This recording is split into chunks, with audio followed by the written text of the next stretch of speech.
és la primera sessió que fem completament online, o sigui que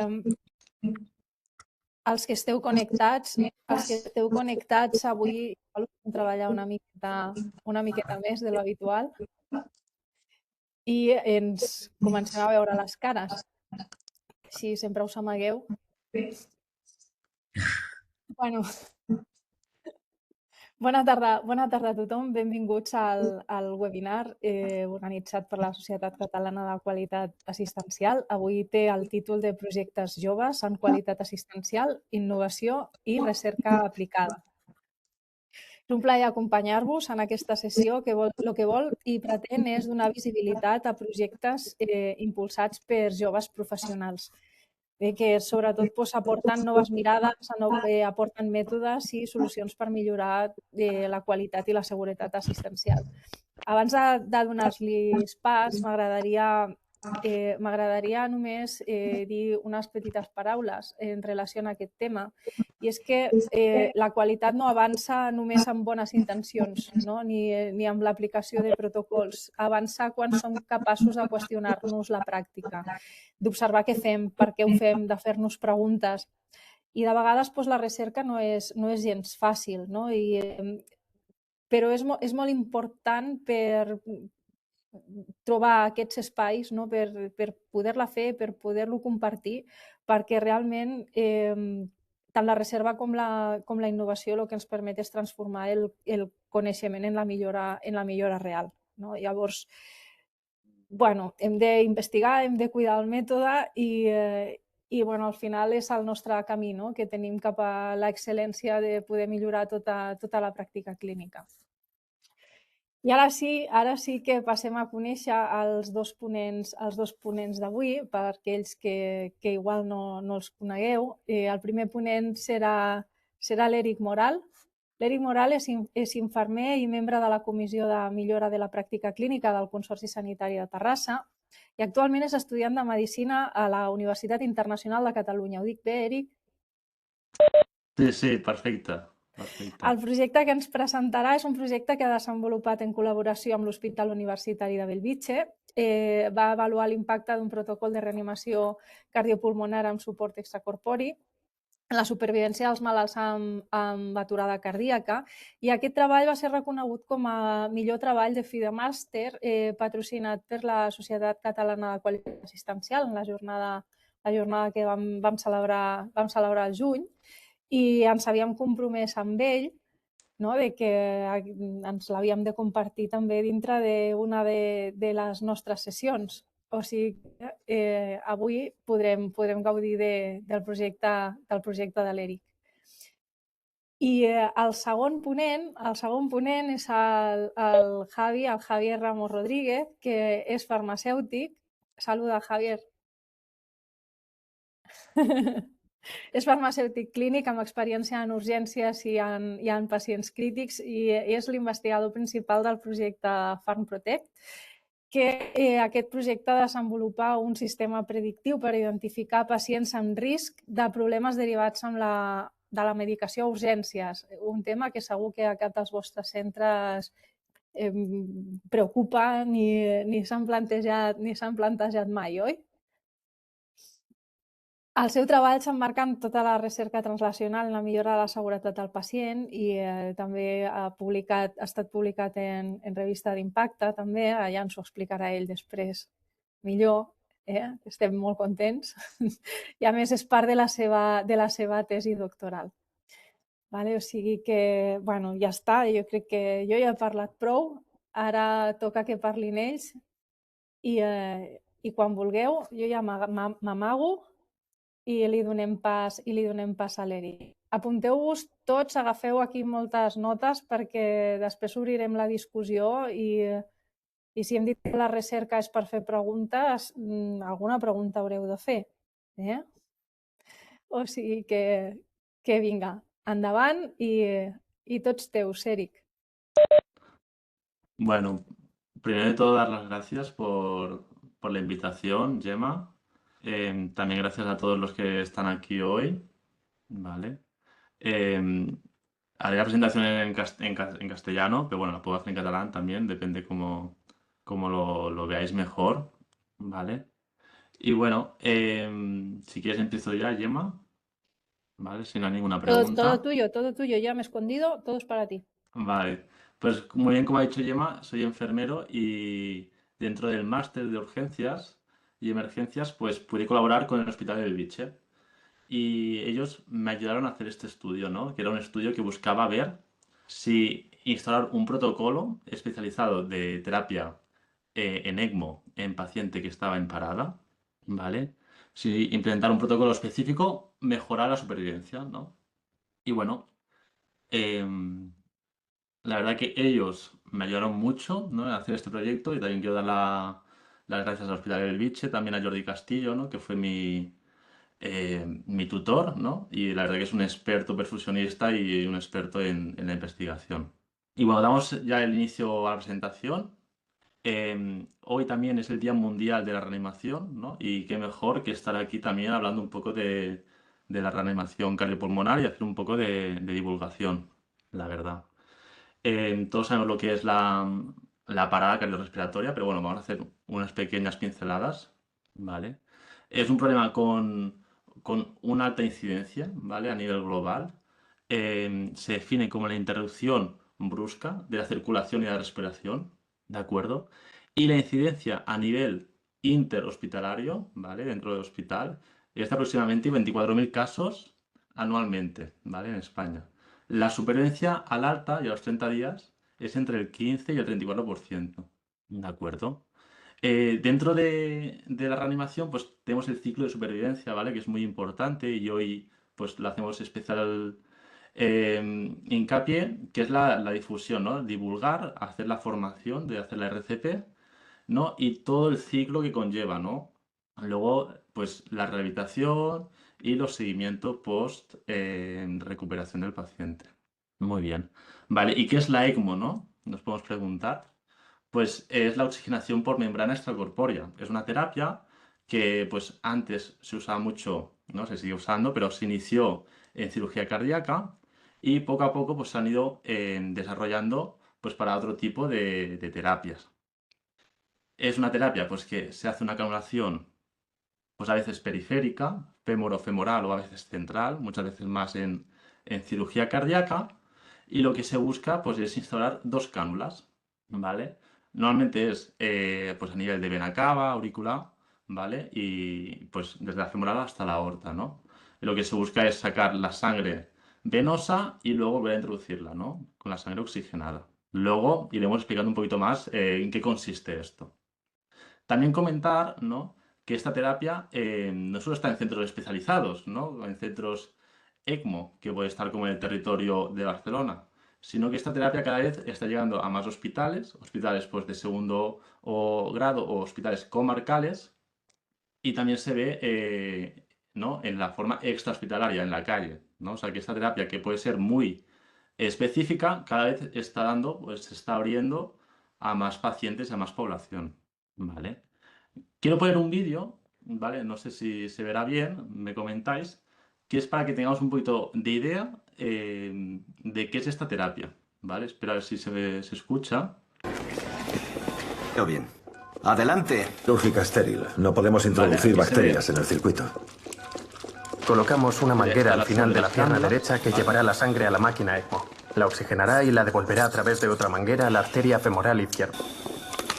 Siguen dilatando hasta que quepa el catéter más grande. Primera línea dentro y... Circuito encendido. Clampando.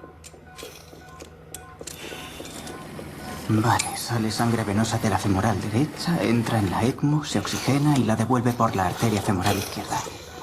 Para el Lucas.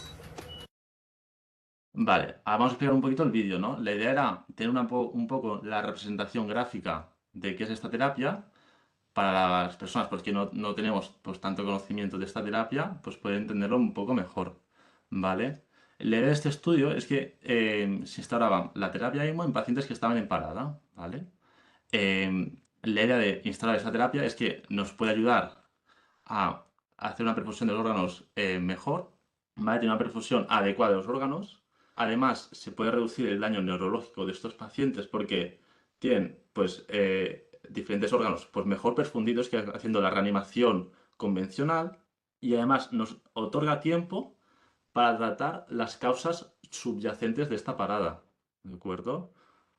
Así que esto es muy importante, ¿vale? Y más adelante lo iremos viendo. ¿Cuándo usar este tipo de terapia? ¿Se puede usar para todos los pacientes? ¿Solo para unos pacientes muy específicos? Pues bueno, hay unos criterios, ¿vale? Que se están intentando cada vez que sean más estandarizados, pero aún no hay un consenso claro, hay que decirlo. La idea es que se instala esta terapia en los pacientes que tienen una parada, que la parada ha sido presenciada, que se inician las maniobras de RCP de forma precoz y que si en los primeros 10 minutos no se ha recuperado pulso, pensar en la terapia y activar el protocolo. ¿De acuerdo? Y esto es la primera idea que tenemos que tener, ¿vale? El estudio, pues bueno, el estudio lo que busca es analizar el protocolo, ¿vale? En el año 2019 se instauró un protocolo específico de ECMO RCP en el hospital, que se hizo una definición de la formación que se tenía que hacer, ¿vale? La formación de los profesionales, la simulación en ambientes parecidos a nuestra práctica clínica diaria. Se hizo también una especificación de los roles de los profesionales, qué criterios tenían que tener cada uno, cómo se tenía que activar todo el protocolo, porque al final es un protocolo que va a estar instaurado 24 horas al día, los 7 días a la semana. Va a funcionar todo el día y para esto tiene que estar muy bien estructurado y muy bien definido cada rol y cómo activar el circuito. ¿De acuerdo? El objetivo del estudio era analizar si instaurar este protocolo mejoraba la supervivencia, ¿no? Cómo lo hacía, cómo era el manejo y cómo era luego el pronóstico de estos pacientes. Muy bien. El estudio fue un estudio de cohortes entre el periodo 2009 y 2024, un estudio de 15 años, ¿vale? Y lo que se hizo fue una revisión de historias clínicas de los pacientes.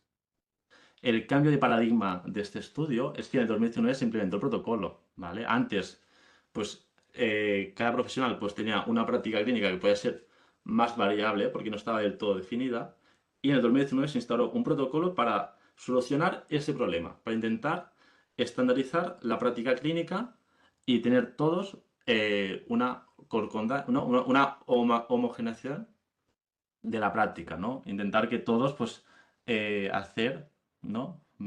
Pues los mismos, pues la misma práctica, ¿de acuerdo? Hicimos dos grupos de cohortes, previo protocolo y post protocolo, y el protocolo, pues, se basó en la evidencia científica aprobada por el comité de RCP y incluía todos estos parámetros que hemos comentado.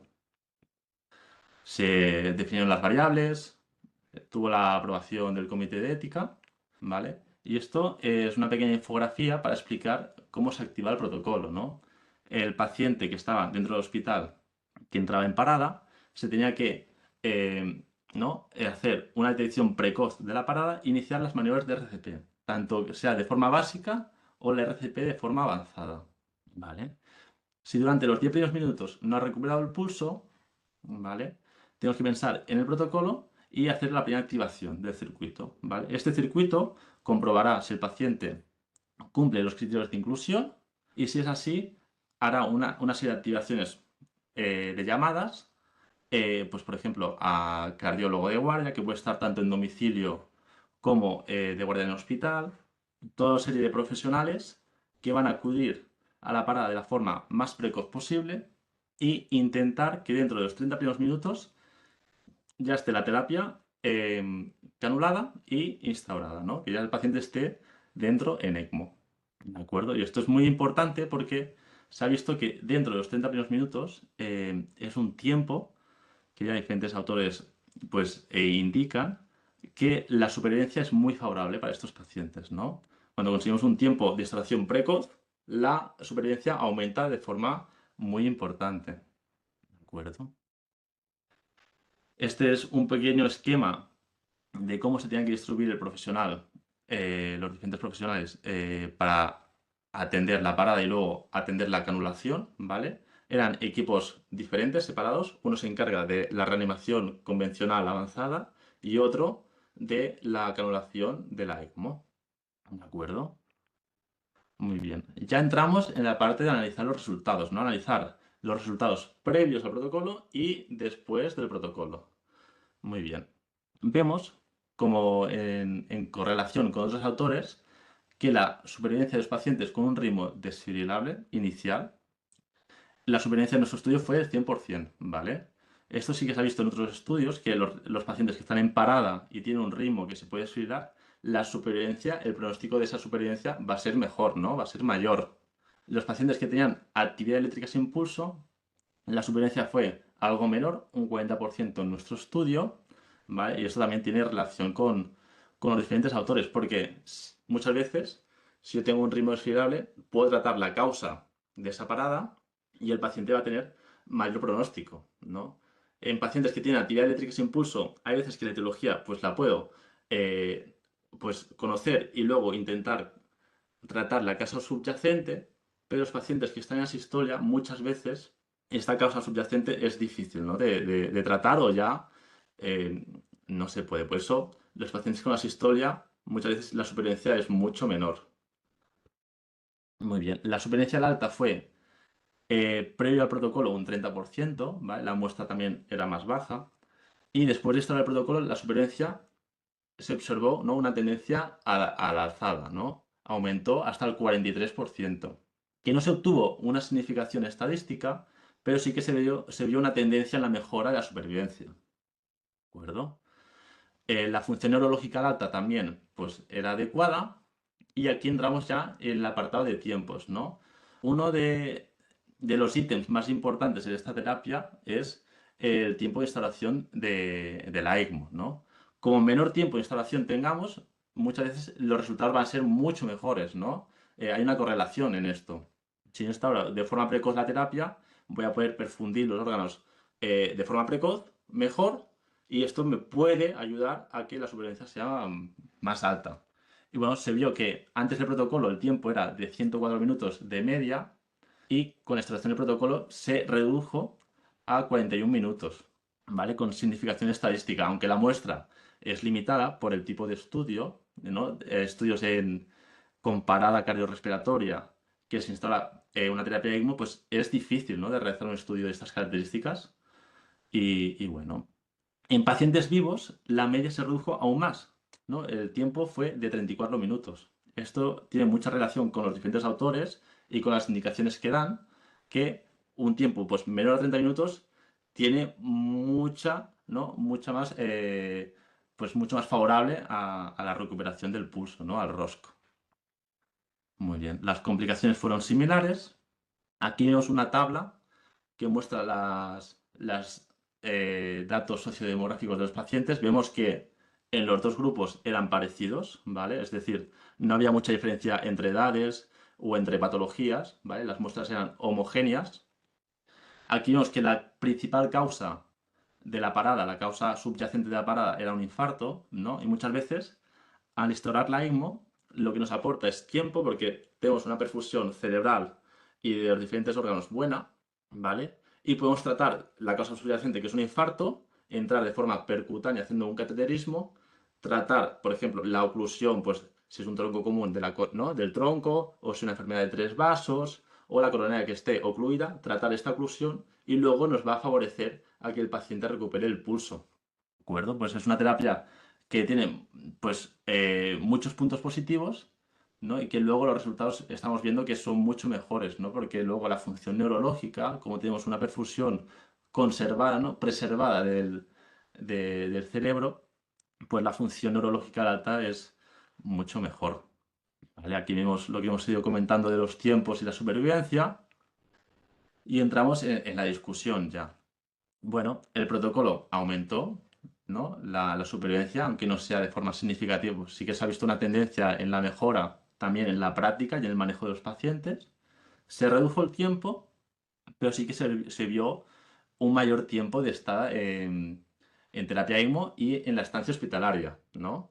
Esto también se puede relacionar con que después de 15 años, ¿no? de estudio, los profesionales también han ido adquiriendo mayores conocimientos, tienen mejor manejo de estos pacientes y a veces saben tratar a pacientes que son más complejos, por ejemplo, que tienen pues, problemas con la ECMO, que a veces no descarga bien los ventrículos, que hay que implementar la ECMO con otro tipo de terapias como la ECMO Impela, usar el Impela para intentar mejorar pues, la contractividad o el vaciado.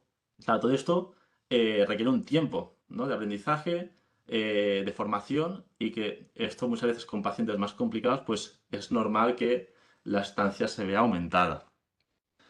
Como hemos comentado, la muestra es limitada porque un estudio de estas características pues es muy complicado y dentro del ámbito nacional pues cada vez hay más estudios, pero es difícil, ¿no? Hacer un estudio de estas características. El estudio era unicéntrico, que esto puede dificultar a la extrapolación de datos. Y el coste de implementar un programa, ¿vale? Un programa de 24 horas, los 7 días a la semana, con todo el personal, los profesionales, pues tiene un coste, ¿no? Y hay que analizarlo y tenerlo en cuenta. Y diferentes autores pues estiman que el coste de esta terapia en un solo paciente puede llegar a los $300.000, ¿no? Pues aquí ya cuenta todo el tiempo de pues, la RCP, de la terapia, de la rehabilitación del paciente, ¿no? Hay muchos ítems que tenemos que tener en cuenta. Muy bien, estamos llegando ya al final. También quería tener una diapositiva de mi experiencia, ¿no? Haciendo este estudio. Y la verdad que ha sido un estudio pues, que ha tenido complicaciones porque es analizar 15 años de historias clínicas de pacientes en que antes de instaurar el protocolo no se registraba de la forma más adecuada cómo había sido la RCP, ¿vale? Pues luego analizar todos estos datos conlleva un trabajo, ¿no? Porque además son datos que no están indexados, que hay que hacer un análisis historia por historia, leer pues todo el proceso, ¿no? Que ha tenido cada paciente y luego pues hay que analizarlos, ¿no? Finalmente, vemos que el protocolo mejora, pero mejora porque los profesionales pues están mejor formados, ¿no? Se da mucho hincapié en este protocolo en la formación continua de los profesionales, simulación en ámbitos muy similares a nuestra práctica clínica diaria, que al final es lo más importante, ¿no? Formarnos, pero seguir formándonos. Y también mucho hincapié en la formación en RCP y en la detección precoz, ¿no? De la parada y luego realizar las maniobras de forma inmediata, que yo creo que esto es lo más importante, ¿no? De todo, realizar una RCP con la mejor calidad posible. Y si luego tenemos terapias como la ECMO, pues poder usarla, ¿no? Pero de forma, lo más primordial es saber hacer una RCP de forma adecuada. El protocolo es viable, pero requiere una inversión de recursos muy importante, ¿no?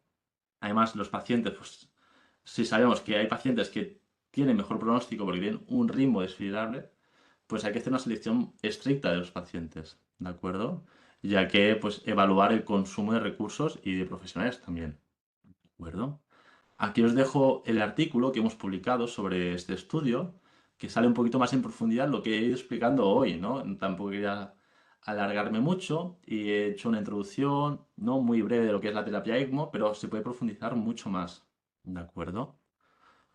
Finalmente decir pues que todo conlleva un esfuerzo, ¿no? Pero con esfuerzo y dedicación pues se pueden conseguir muchos logros. ¿Vale? Y bueno, quería dar las gracias a todos por estar hoy aquí y estoy a vuestra disposición para las preguntas. Sí, muchas gràcies, Eric. Si us sembla, deixarem totes les preguntes pel final, però abans només et faré una, jo ara, després ja deixaré passar la resta, abans de passar amb el Javi, que és si tu haguessis de fer ara mateix una recomanació a la resta d'acord amb el teu estudi, quin missatge ens donaries? Pots tornar una recomanació Sí, una recomanació amb una o dues frases del meu estudi. de què t'ha servit, quin missatge creus que ens hauríem Vale. d'emportar? Molt bé. Pues jo crec que el que he comentat al final, avui estem també al dia mundial de reanimació, no? Jo crec que primer de tot, per sobre de tenir moltes teràpies pues, innovadores o que es poden proporcionar molt bons resultats és anar sobretot a lo bàsic, primer de tot. Saber detectar una parada, saber fer una RCP de forma pues, correcta, aunque sigui de forma bàsica, no? Després anirem a la RCP avançada, després anirem a la RCP en teràpia ECMO o en altres teràpies, no? Però hem de tenir molta consciència amb això, perquè al final és tota una cadena, i si un esclau de la cadena no funciona bé, no? Si no tenim una detecció precoç de l'aturada, la resta de la cadena no anirà bé, no? I al final són tots doncs, esglaons que han d'anar molt ben, no? Molt ben lligats i que funcionin, no? Al final tots som importants, tots els professionals són importants, totes les persones, encara més persones de peu, han de saber fer una RCP, no? Que al final molts dels cops doncs, al carrer el que comença a fer la RCP no és un infermer o no és un metge, no? És una persona quotidiana amb el seu treball i ha de tenir la valentia, no? I els coneixements de posar-se a fer la RCP, d'avisar de forma precoç, i això és el que tenim, no? Pues que conscienciar més a la població. Jo crec que és el més important, no? Bé, em quedo amb formació contínua, la conscienciació de la població, sí? Sí, perfecte.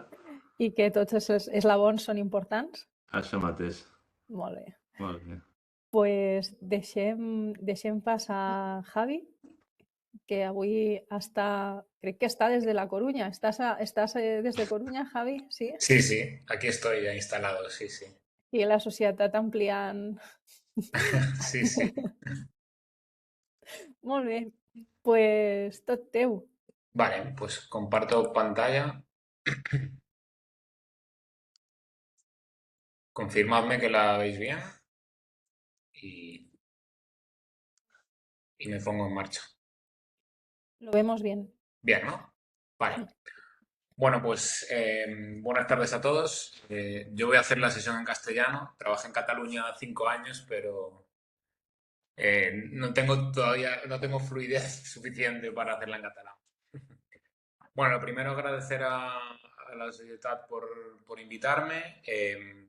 La verdad que he aprendido un montón con este proyecto y también agradecer a Gema, ya no solo por la calidad profesional que compartimos el tiempo que estuvimos juntos en Mutua, que bueno, gracias a eso pues aceptó ser una de las directoras de la tesis y bueno, que de lo que estoy muy contento y que bueno, espero que el proyecto pueda llegar a los pacientes y a los profesionales pues bueno, lo antes posible.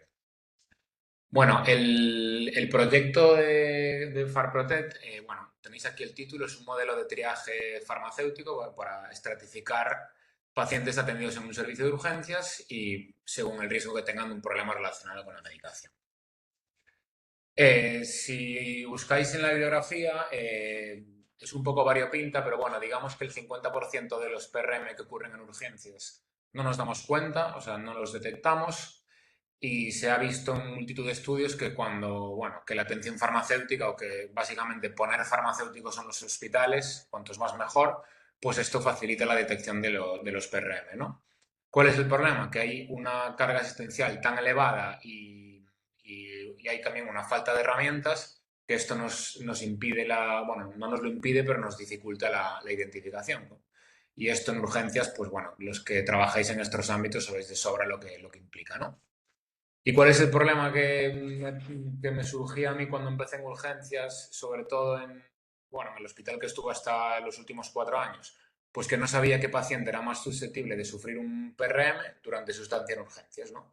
Y si nuestro trabajo como farmacéuticos pues es identificarlos, pues imaginar lo complicado que era que era y que sigue siendo el día a día para nosotros sin tener una herramienta.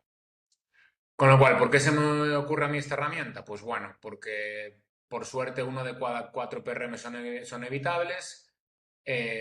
Por suerte o por desgracia, los servicios urgentes son áreas de alto riesgo por las características que tienen. Y porque, bueno, lo que ya comenté antes, ¿no? Que la atención farmacéutica pues, disminuye la incidencia de los PRM y aumenta la detección de los mismos, ¿no? Somos una profesión que siempre estamos como buscando nuestro hueco y nuestro nicho. Y bueno, cada vez hay más estudios que lo corroboran y si os fijáis en el grupo de trabajo Red Faster, que es un grupo de trabajo de la Sociedad Española de Farmacia Hospitalaria, pues cada vez somos más, ¿no? Si miráis los datos del 2020, éramos 46 personas en el grupo y 5 años después, pues fijaros, ¿no? 130 de heridos. O sea que parece que la gente tiene interés en esto y bueno, y si la gente tiene interés es que los hospitales tienen interés y se lucha porque así sea, ¿no? ¿Cuál es el objetivo de la solución que estamos buscando con el proyecto? Pues bueno, pues crear un software que permite identificar al paciente con mayor probabilidad de sufrir un PRM y con 2 objetivos muy sencillos. 1, disminuir la incidencia y el tiempo de detección de los mismos. Y 2, tener una herramienta a los farmacéuticos de hospital, obviamente colaborando con medicina y con enfermería, que nos permita priorizar la atención farmacéutica. ¿Y qué quiere decir esto de priorizar la atención farmacéutica? Pues bueno, para los que trabajáis en urgencias cada día y para los que no trabajáis, esto seguro que lo conocéis, es el triaje de Manchester.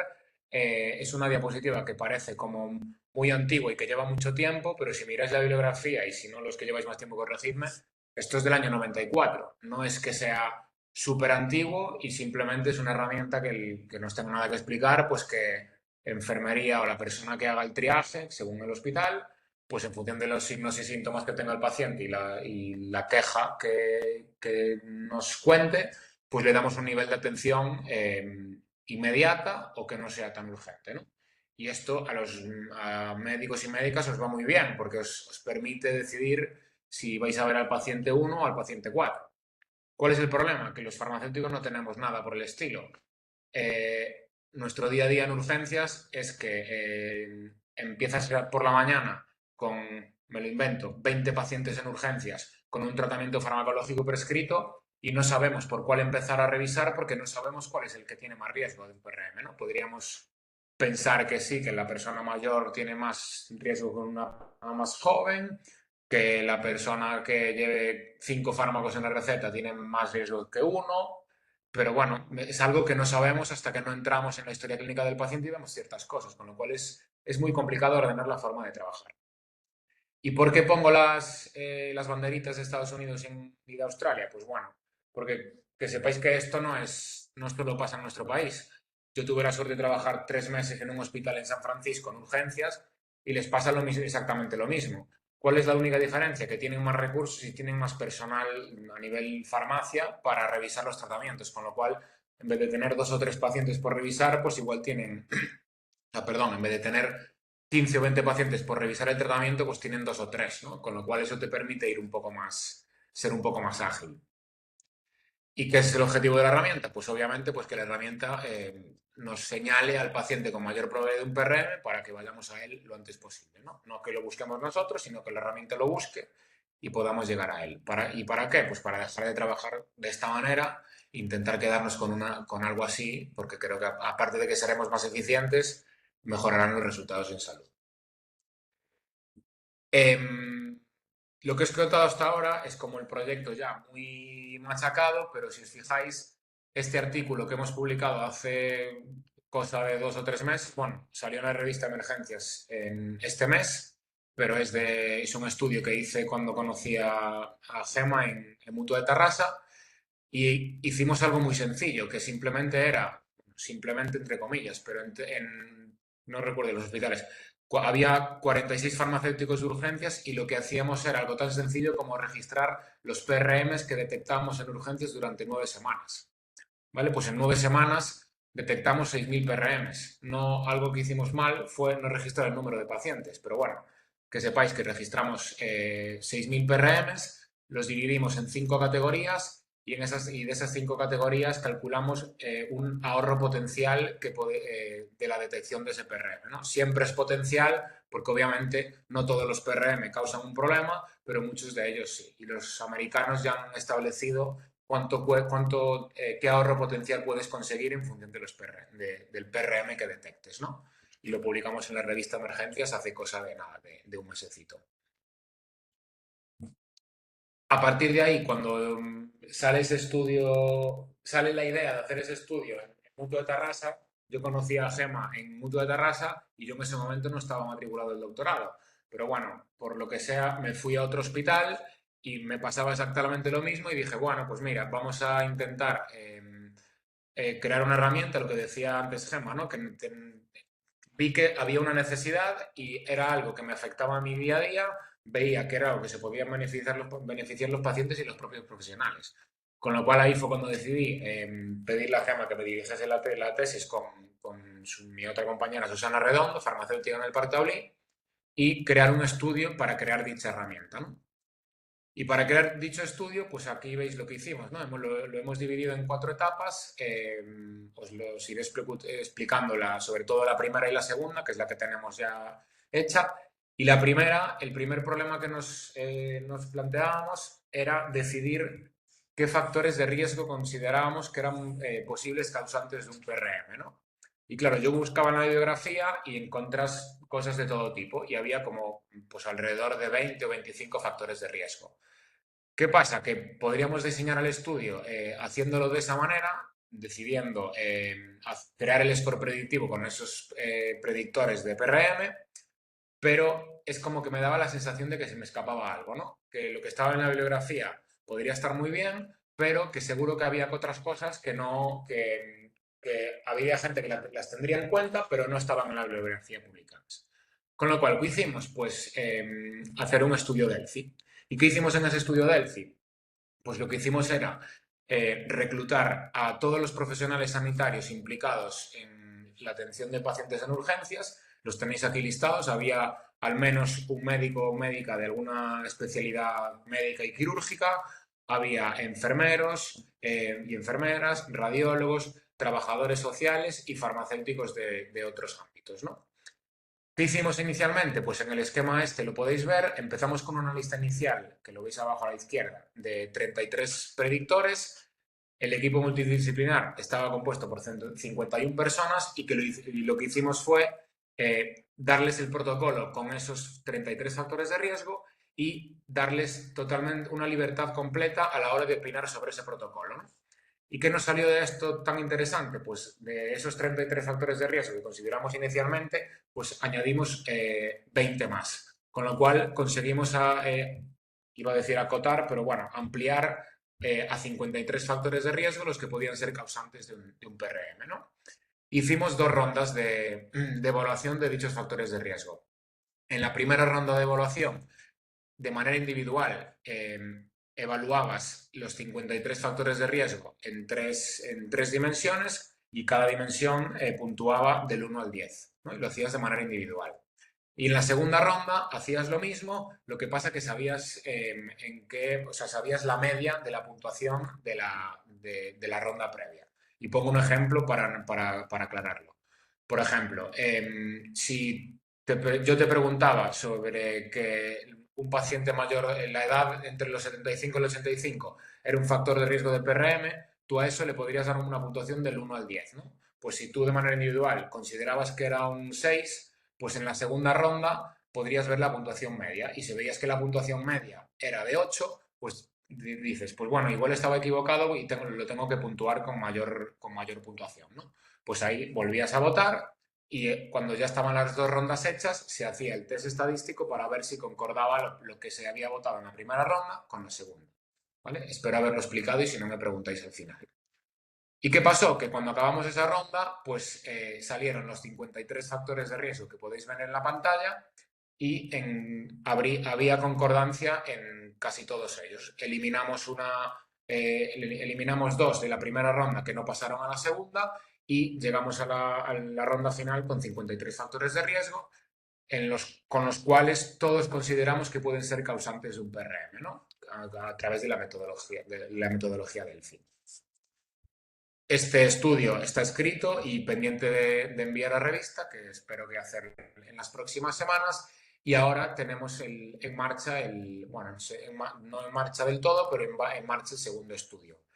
¿Y qué es el segundo estudio? Pues muy sencillo. Lo que queremos hacer ahora es de esos 53 factores de riesgo que nos salieron del primero, saber realmente cuáles son los causantes de un PRM, ¿no? ¿Y cómo vamos a hacer esto? Pues muy sencillo. Diseñamos un estudio en el cual están involucrados 31 hospitales de toda España, necesitamos 2.500 pacientes y lo que vamos a hacer los farmacéuticos que participan en dicho estudio va a ser registrar la atención farmacéutica que reciban nuestros pacientes y ver si el paciente tiene PRM o no lo tiene.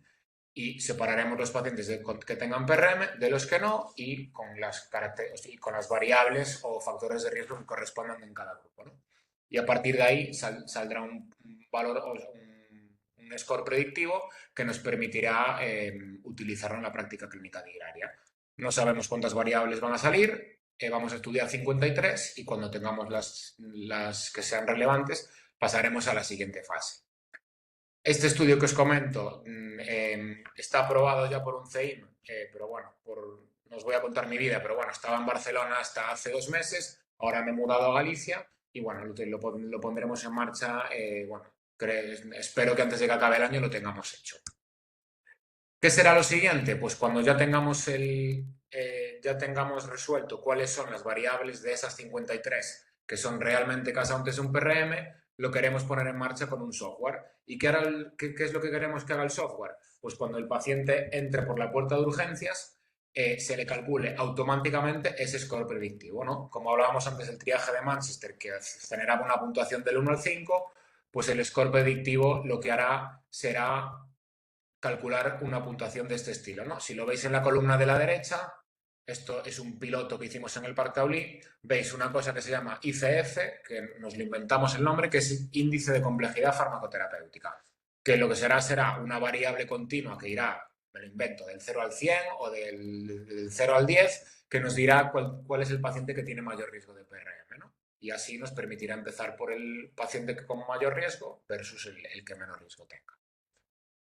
¿Qué hemos hecho con este proyecto? Pues bueno, lo hemos presentado a multitud de convocatorias a lo largo de los 3 últimos años y lo guay es que parece que hay empresas interesadas en ayudarnos a desarrollar el software. Si veis aquí la empresa de la izquierda que pone NLC Ventures, bueno, es una empresa que apuesta por invertir en soluciones que lleguen a los pacientes, todo relacionado con sanidad. Y que, bueno, pues te pueden crear el software ellos, te ayudan incluso a crear una empresa, te ayudan a buscar informáticos para que te la hagan, te ofrecen multitud de soluciones. Lo puedes incluso vender a un sistema de salud, si lo quieres utilizar, o crearlo directamente en el propio hospital, sin nada que tenga que ver con beneficio económico para el que lo crea al final, ¿no? Se pueden hacer multitud de cosas que ya os digo que esto no era ni por asomo el objetivo del proyecto cuando lo empezamos. Pero bueno, a raíz de presentarnos a las convocatorias, pues bueno, han surgido estas cosas que obviamente también son interesantes, ¿no? Aquí veis las empresas que os decía que están colaborando de alguna manera o de otra con nosotros. Y esta es la pantalla que os decía finalmente, ¿no? Este sería el objetivo, ¿no? Los nombres son inventados, o sea que tranquilos con la protección de datos. Tener una pantalla final en la cual veamos la puntuación que tenga el paciente y así nos permite una atención farmacéutica pues, más dirigida y más fácil para el día a día.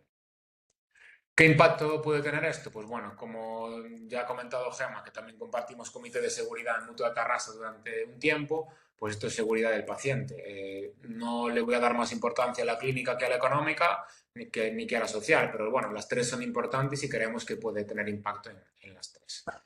Y nada, de nuevo muchas gracias por invitarme y por escucharme y cualquier pregunta, pues estoy aquí para lo que necesitéis.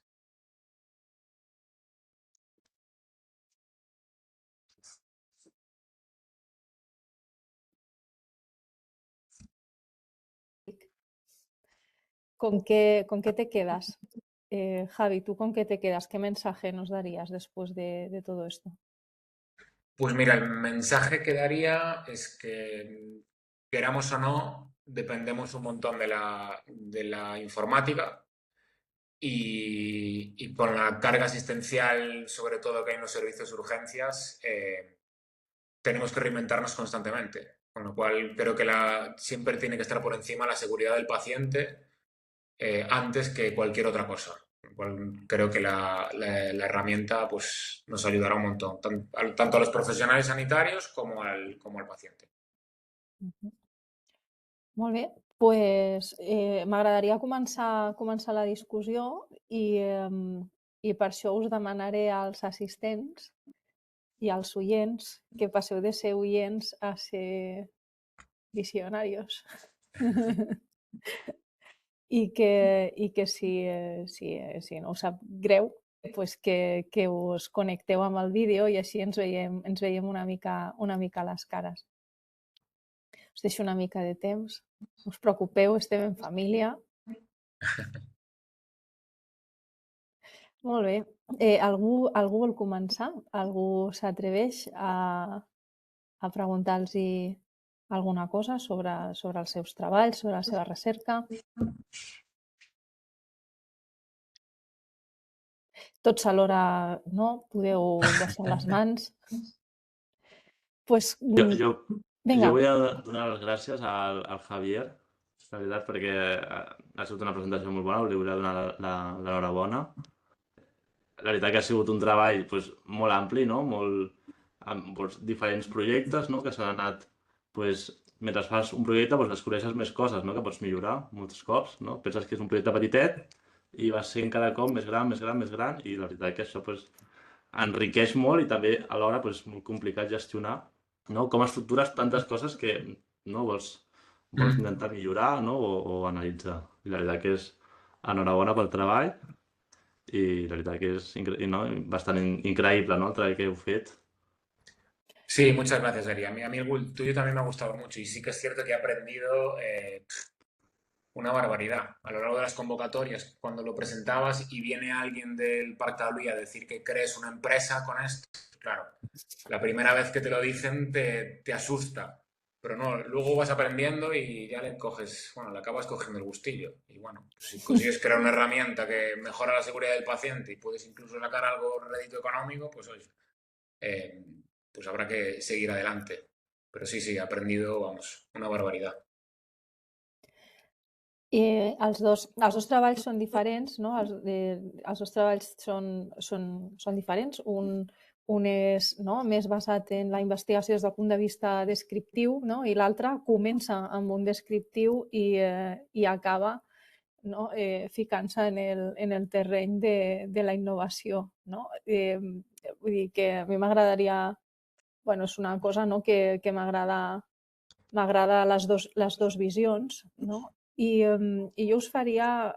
Bueno, ja ho he comentat una mica, no? Però cap dels dos treballs és fàcil i tots tenen moltes dificultats, no? A l'hora de començar. Quins són els obstacles que destacaríeu cadascun de vosaltres que us heu trobat per fer els vostres treballs? Eric, adelante, que empezaste tú. Vale. Bueno, al hacer un trabajo que es recogida de datos retrospectivo, ¿no? Pues hay el problema de que muchas veces hay una pérdida de información, ¿no? Tenemos que tener esto en cuenta, que a veces nos gustaría coger muchas variables, pero la información es la que hay y la que está registrada desde hace años, ¿no?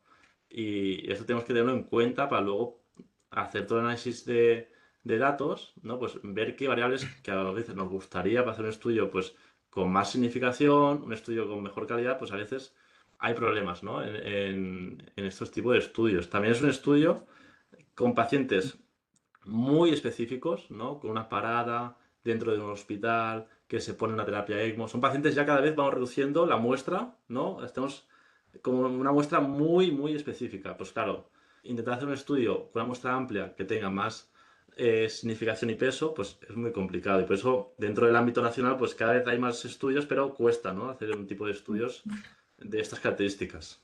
Bueno, en tu trabajo... Ay, perdón. Sí, dime. Pensaba que habías acabado. Sí. Te decía que en tu trabajo, además, has recogido 15 años. O sea, hace 15 años el tema... O sea, ahora nos quejamos mucho bueno, nos quejamos porque es así, ¿no? Del registro y de lo difícil que es registrar ahora con todas las herramientas informáticas que tenemos en todas partes, ¿no? Pero claro, de hace 15 años ahora es que es una barbaridad. O sea, la dificultad de recoger información ahora, que no es fácil, y ahí todos los estáis aquí conectados de calidad. Registrar. ¿Cómo reciben los profesionales con lo de registro? Claro. Hace 15 años y encima retrospectivo, hombre, es una dificultad muy importante, ¿no? Esta. Sí. Yo por mi parte, a ver, ¿cómo lo diría? Yo siempre recuerdo mi padre desde que empecé de R1 ya me decía, tienes que hacer el doctorado. Y yo ya lo sé. Pero claro, eres R1, te bombardean con 1000 cosas y al final tienes que filtrar un poco qué es lo que te gusta, ¿no? Porque a veces ves las tesis doctorales de compañeros que ves que ahora se dedican a una cosa totalmente diferente y dices, uff, qué difícil, ¿no? Con lo cual yo vi el momento de hacerlo cuando vi que lo que me gustaba era urgencias y que lo que me frenaba eran cosas así. Y decía, bueno, pues mira, ya que tengo interés en urgencias y podemos crear algo para trabajar un poco mejor, pues qué bien, ¿no? ¿Qué me ha costado un poco más? Pues bueno, el primer estudio, el Delphi, sí que fue complicado porque, claro, tienes que convencer a mucha gente, tienes que explicarle un poco qué hace un farmacéutico en el hospital, que a veces, pues según qué foros, pues puede costar un poco. Y luego que tienes que estar detrás de la gente con los plazos, ¿no? Le das un plazo de 2 semanas para un cuestionario y tardan y tienes que estar un poco detrás. Y eso a veces sí que es un poco incómodo, ¿no? Yo creo que fue lo que me limitó un poco al principio. A partir de ahí, sinceramente, si tuviésemos un poco más de tiempo, un horario laboral para poder hacer cosas así, pues bueno, estaría muy bien, ¿no? Pero bueno, como por suerte he hecho algo en un tema que me gusta y que lo vivo cada día, pues al final yo creo que es un poco que lo sientas como propio y que lo luches. Depende, la gran mayoría de las cosas que desarrollamos dependen de nosotros. O sea, si queremos que siempre dependen de los demás, es que hay algo que no estamos haciendo bien. Y hay que hacer un poco, pues bueno, si tienes que torturar al informático un poco 5 días seguidos, pues lo torturas, ¿no? Y claro, hay que jugar un poco con esas cosas. Pero sí, yo creo que es un poco encontrar un hueco de X horas al día o la semana para centrarte en esto y saber qué puerta hay que tocar, ¿no? Para cuando te frenen. Luego viene la mejora continua, ¿no? Si después de 5, si has hecho bien la tortura de forma eficaz, luego en vez de 5 días, ya para quitarte de encima, ya te lo resuelven en 1, ¿no? Claro, claro. Ya no sabes si es por pesado o porque realmente lo ven importante, ¿no? Pero bueno, Es broma, es broma, es broma. si consigues lo mismo, da igual. Si eres pesado, pues bueno, pero lo consigues. Lacen, que te veo generoso aquí hoy que te has conectado. ¿Quieres aportar algo? Que yo sé que tú también has hecho cosas. Estás muteado, estás muteado.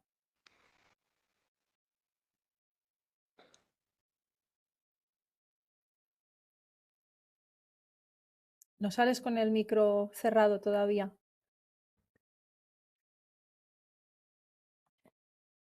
Está silenciado. Hola, hola. Ahora sí, venga. Hola, Jim, otra vez por aquí.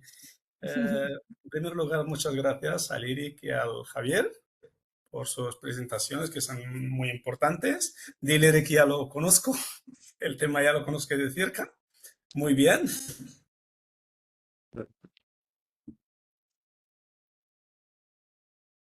Farmacia, de triaje que están planteando, por ejemplo, nosotros en urgencias, en turnos de noche, ¿cómo lo harían? Turnos de Claro, noche es que no habrán, ¿sabes? sí. Claro, es que esto depende mucho de los recursos de cada hospital. O sea, por ejemplo, en Mutua de Tarrasa había una persona de 8 a 3, ahora no lo sé, pero yo cuando estaba era de 8 a 3, ¿no? Sí. Después en el Parc Taulí, donde estuve hasta los últimos 4 años, había una persona de 8 a 3 y conseguimos meter una también por la tarde, con lo cual también lo podía utilizar. Y donde trabajo ahora en Coruña, hay 3 farmacéuticos 24 horas en el hospital. Con lo cual, todo Nos depende acabas de los de dar recursos. mucha envidia ahora mismo, Javier. Claro, todo depende del... Yo quiero tantos recursos. Claro, todo depende de los recursos que tengas. O sea, lo puedes utilizar siempre que tengas a alguien que esté ahí revisándolo. No, Y en porque caso de que no está lo muy tengas... bien, perdón, pero está muy bien porque a veces demandamos la medicación, pero claro, la gravedad o la urgencia que se necesita no sabe. Entonces, Claro. tienes que llamar o enviar a alguien. Claro, y por ejemplo, yo si fuese médico y tuviese una herramienta así, que es algo más dirigido al farmacéutico que revisa, pues quizá a la hora de pautar el tratamiento del paciente, si ves que el riesgo es más alto, igual, no sé, no digo que, que te lo tomes más en serio que otro, pero igual, no sé, pues igual le das más importancia a ciertas cosas que si no tuvieses esa herramienta, pues dices, bueno, ya me lo miraré con un poco más de calma, ¿no? Vale. Muy bien, Y gracias. Nada. una pregunta para todos. ¿Cómo pensáis que las áreas de calidad pueden apoyar estos proyectos de innovación o de recerca, de investigació? Com ho podem fer des de les àrees de qualitat perquè els altres professionals tinguin aquesta empenta i aquesta curiositat?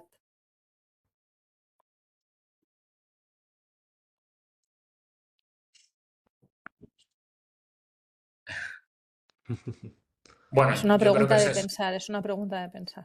Yo creo que es eso, es saber qué puerta tienes que tocar, ¿no? Si esto lo comentas en tanto el de Eric como el mío, si lo comentas en un comité de seguridad, por ejemplo, ahí hay poder, con lo cual yo creo que la gente que está ahí puede llegar a, bueno, a la gente que toma las decisiones, ¿no? La que organiza un poco los recursos. ¿Tú qué Yo creo opinas, que Alejandra? Ay, perdón, Lacen. Yo creo que más que eso es, digamos, unir los enlaces entre las personas que están investigando o trabajando sobre proyectos para un cambio mejor, mejorar la calidad y en este tema con la institución en sí, que no lo vean como una amenaza, ¿sabes? Porque la institución o la dirección siempre lo ven como amenaza, como presión, como no. Se tiene que ver de que se tiene que unir estos enlaces de confianza y de mejora para todos, no solo lo económico. A lo mejor en calidad, en muchas ocasiones, parece ser que están apretando por sacar dinero o para reducir los gastos y al final no, a la larga es que hasta el hospital se beneficia de estos actos. Es como una inversión, ¿sabes? A medio Sí. plazo. Yo contestando la pregunta de Gemma, pues yo creo que el tema, si tuviera que hacer una tesis doctoral, sería los costos de la no calidad. ¿En cuánto nos podríamos devolver la utilización o la no utilización de una barrera de seguridad? Y eso sería, pero claro, el impacto económico, yo creo que muchos hablamos de cuántos son los costos y queremos cuantificar, pero de verdad medir el impacto económico que genera la no generación, la no producción de estas barreras o dejar pasar un problema que vemos muy latente, pero claro, sería difícil, sería como digo, eso es un trabajo de una tesis doctoral para poder medir el impacto. Y con relación a lo que las direcciones, alinear las direcciones con este tipo de proyectos, no sé, últimamente lo estoy viendo más desde el punto de priorización. Los recursos no son ilimitados y muchas veces desde la dirección dicen, vale, todos los profesionales y todos tenemos un montón de ideas y a todos nos brotan un montón de propuestas y muchas veces lo que hacen las direcciones son priorizar o adecuar a qué público se puede impactar más y ir adecuando los presupuestos que se pueden tener. Pues yo creo que a todos nos dio envidia la cantidad de farmacéuticos que tiene Javier y el montón de recursos humanos y para poder hacer este tipo de proyectos, cuando en algún momento de la presentación dijiste hay 40 y no sé cuántos farmacéuticos en el servicio, yo dije, No. mira, No, esto fue en el estudio, o sea, participaron 46 en el estudio, pero eran sí, por de eso, toda pero el número España. es representativo, o sea, el número Sí, es no, representativo. Es claro. agradable escuchar que hay tanto personal involucrado y que Sí, se eso pudo sí. involucrar y que pudo disponer de tiempo para hacerlo, que yo sé que muchos hacemos muchas cosas en tiempo libre, pero solo es eso, como poder adecuar y poder priorizar los recursos que se tienen a los proyectos que generen mayor impacto. Luciana nos hace una aportación por el chat. Nos dice, buenas tardes, por ejemplo, fomentando la participación multicéntrica en estudios de calidad asistencial y en la práctica difundir o invitar a participar en los proyectos directamente a los responsables de calidad asistencial de centros sanitarios. ¿Cuántos de los que estáis aquí estáis en algún estudio o en algún proyecto de área asistencial que os hayan dicho de participar o que os hayan que se hayan dirigido a vosotros directamente, porque en realidad todo va con el paciente, ¿no? Luciana, en el área yo, en estudios ninguno. Bueno, los demás, si son vergonzosos, pueden contestar por el chat, ¿eh? Que...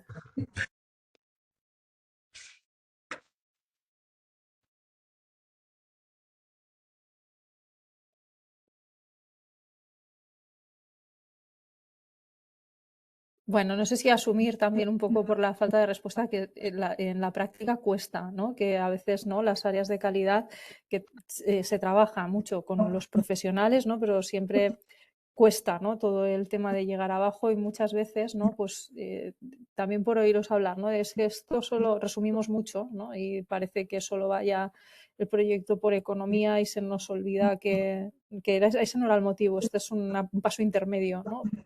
Pero es por el paciente, ¿no? ¿Nos cuesta a vosotros a veces que la gente relacione la práctica clínica con el área de seguridad, con el área de calidad? Sí, seguro. Lo que pasa que si no formas parte de un comité así de este tipo, a veces crees que las cosas como que no se estudian, ¿no? O sea, yo, por ejemplo, como he estado en 2 comités de seguridad, en 2 hospitales, sí que he escuchado a veces, al estar en la parte asistencial, gente decir, bueno, yo no voy a notificar nada, total, nadie se lo va a mirar, ¿no? O algo así. Con lo cual, me da la sensación de que los asistenciales creen que los comités no se miran nada y que también que los comités a veces cuesta que aterricen las cosas en los asistenciales, ¿no? Pero es que esto es comunicación y trabajo en equipo. O sea, hay que trabajarlo mucho, pero creo que se puede hacer. Es otro eslabón de la cadena, no? Sí, No és de la de supervivència, però... Sònia dice, nosaltres participem en procediments i algoritmes assistencials i de la Comissió de Seguretat Assistencial. Molt bé. ¿Qué propondríais desde aquí para continuar, ¿no? Para incentivar el tema de la recerca en calidad asistencial y la investigación?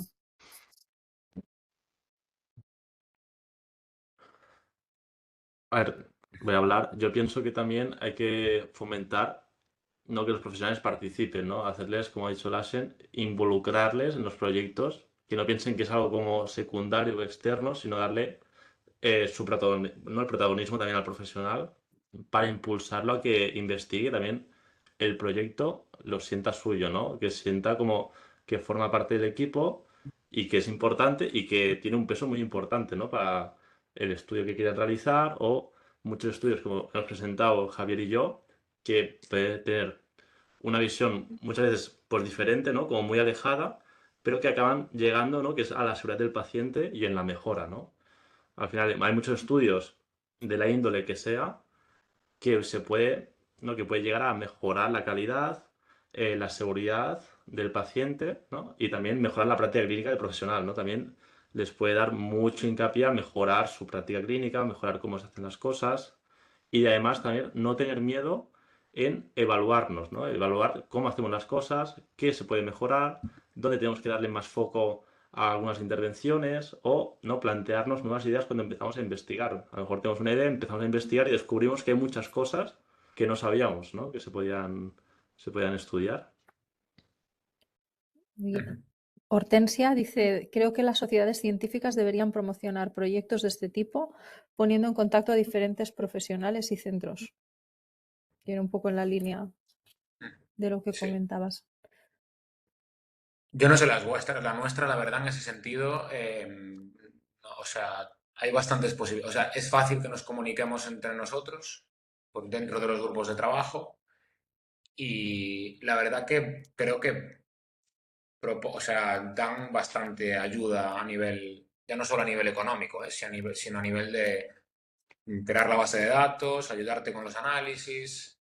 En ese sentido, creo que por nuestra parte estamos bastante bien cuidados, la verdad. Qué bueno.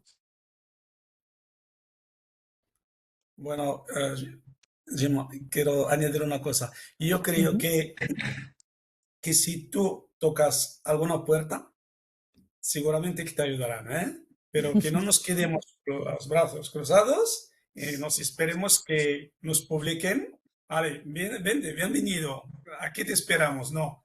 Nosotros, por ejemplo, en nuestro caso, en el proyecto que ya lo sabes, del sondaje vesical, el Eric y yo, pues ya te digo que no hemos encontrado, al contrario, digamos, un apoyo total de la institución. Es que todo lo que queramos, saben que es un proyecto ambicioso que estamos realizando y de momento tenemos buenos puntos, digamos, positivos. Y entonces, pero nunca jamás alguien nos denega alguna ayuda o alguna cosa que necesitemos. Pero sí se refiere un poco de esfuerzo también personal y sacrificio del tiempo, porque si no, entre trabajando y dedicándote a algo, tienes que coges una por otra, ¿sabes? No puedes tenerlo todo, pero bien. Muy bien. No sé si hay alguna aportación más. Rosa.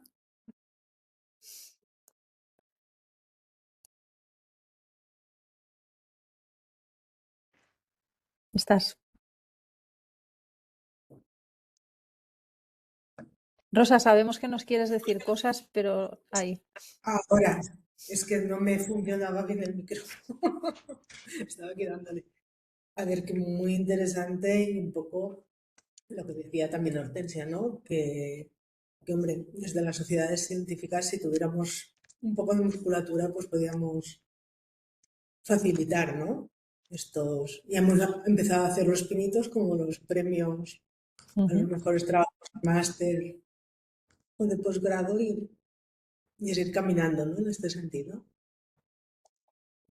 Qué bien.